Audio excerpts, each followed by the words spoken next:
That's what it is, bro. Put me in, coach. Put me in. Yeah. Well, and Nick, I want to start with you, bro, on this one. I want to ask you guys about companion pieces because companion pieces are very interesting depending upon who you ask, right? So for me, I'm just going to share an example here. And I actually put another one in the thumbnail, which we'll get to as well. But say Spider-Gwen, right? Yes, you can maybe argue she's not a companion piece. Maybe she could be her own figure. You don't even need Miles, right? But most people are probably going to get Gwen because they have Miles and they want to put them together. So thus, Gwen would be more of a companion piece to Miles than vice versa. Depending upon who you ask, some people maybe love Gwen and they don't need Miles, or Miles is the companion piece to Gwen. But most cases, it's probably going to be the opposite.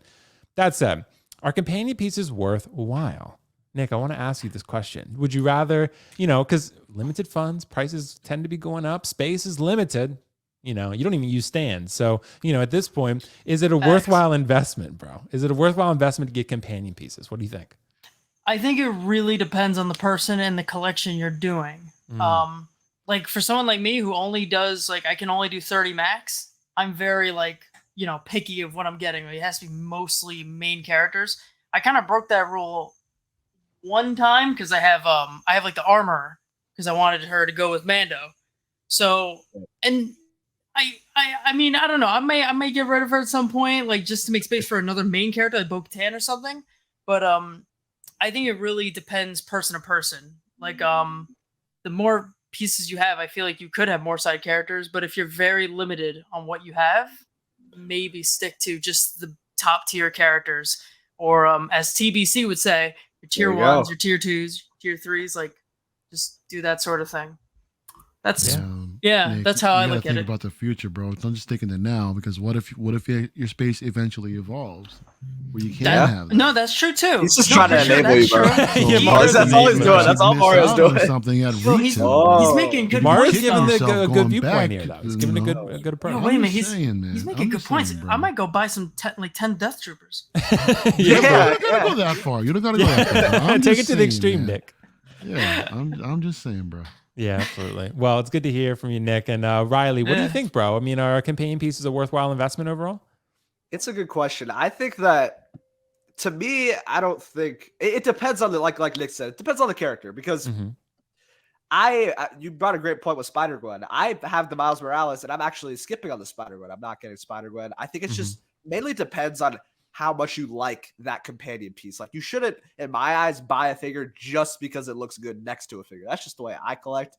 I mean, I've done that before where I'm like, oh, this looks so cool with this. It would look great with this or that. And I end up picking it up. But then I'm just like, do I really like it that much? And then I just end up selling it. And then I'm just like, oh, now I got to deal with shipping, doing that and that. And I don't want to deal with that. So for me, I'd say it depends on if you really like that character. I have a 501st Clone Trooper. To me, I love the 501st. So I'm like, dude, this would look kick-ass with two of them. So I got two of them. So I have two of them next to each other. And I still have it because I love the figure and I love the character of just all the clones, etc. But for Spider-Gwen, it's more to me yeah, she's a cool character, but she's not one where I just don't need my collection. And having Miles there and not her next to it's not a deal breaker to me. So that's the way I look at it. I understand why people would go for companion pieces, not harping on anyone for doing that because they look really great when you do photography or just have them all on display. But in my eyes, No Way Home, that's a great example. I'm getting all the stuff with No Way Home, but it's not because they would look good next to each other. It's because I just love that film so much and I love the characters all in it. And that's why I'm completing the line. But when it comes to other things, it's not a worthwhile investment in my eyes because at the end of the day, when I like Nick said, oh, if I want to get rid of this, yeah, I can sell it later down the road. But do you really want to deal with having to sell it down the road and picking up your main thing you like? I'd say be more selective. That's the way I collect. And yeah, that's how we do it. Right. Absolutely makes sense. Well, Mario, what do you think, bro? Mario's the opposite. I'm interested to hear Mario's response on this one because Mario, sometimes he'll buy figures and store them and wait for the right time to display them. So he's a very careful collector, bro. Mario, what do you think, bro, about companion pieces? I think to a certain degree, yes, they're actually warranted, but there are some of those characters that stand out so much that it's like, who do you pair it with? Even if something is, even there's something else out there, the Jack Sparrow DX-15. Even though there's technically nothing out there, who would you want to display it next to? Because then you're just like, him alone, that piece has so much presence. Yeah. That's one to stand alone for myself. The DX-05 Indiana Jones. There's so much going on with that diorama that you can do with it. And who else would you want to display with it? However, the Mark 6 Iron Man, you gotta have the Mark 1 War Machine, right? With that to go with Right. it. I think any War Correct. Machine with Iron Man, you gotta have them both. Han and Chewie, they go together, bro. That's another one that you gotta have as well. If you can't have one without the other, man. So there are certain pieces that definitely warrant, the companion piece. But again, there are others. But to Nick's point, everyone's budget is finite. Everyone's space is finite. You know what I mean? So everybody just do what you can for the moment. You know what I mean?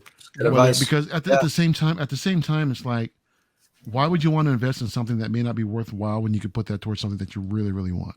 Right. You know what I'm saying? Exactly. So I would just say, just collect them and now.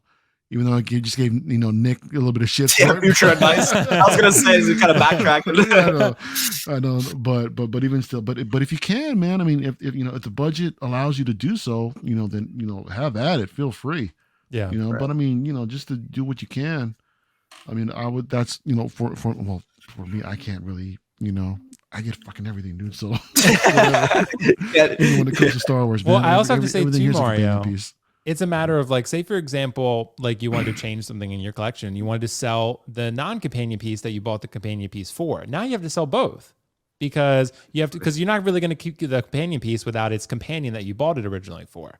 So it's kind of like, well, if things change or you want to go a different way, or say maybe you wanted to get a different version or whatever, and now they don't match. Say you want to get the Miles from the second movie, right? And now you're like, well, maybe Gwen has a slightly different outfit or something, and it doesn't quite match, and you're more of a stickler for authenticity. That bugs It creates more difficult and more difficult stress in your life. So it's kind of like it really does. Yeah, it really does. Like if I were gonna actually get that Gwen, right? Since I already got the Miles, I don't plan on upgrading that. That's a beautiful figure. That's perfection. Yeah, right. I would have to get the original one because if I had one from one movie and then another one from another movie to pair them up, no, that drives me insane, dude. I'm that collector, bro. Yeah, like for the Back to the Future figures, right? I've got the original ones, original Doc and Marty. I'm gonna want the original Mark 1 DeLorean. I'm not gonna want the Mark 2. Yeah. So that would just drive me insane. But you know what? 5 minutes left till showtime, bro. Yeah, bro. That's my answer. Absolutely, bro. Drop the Absolutely. mic.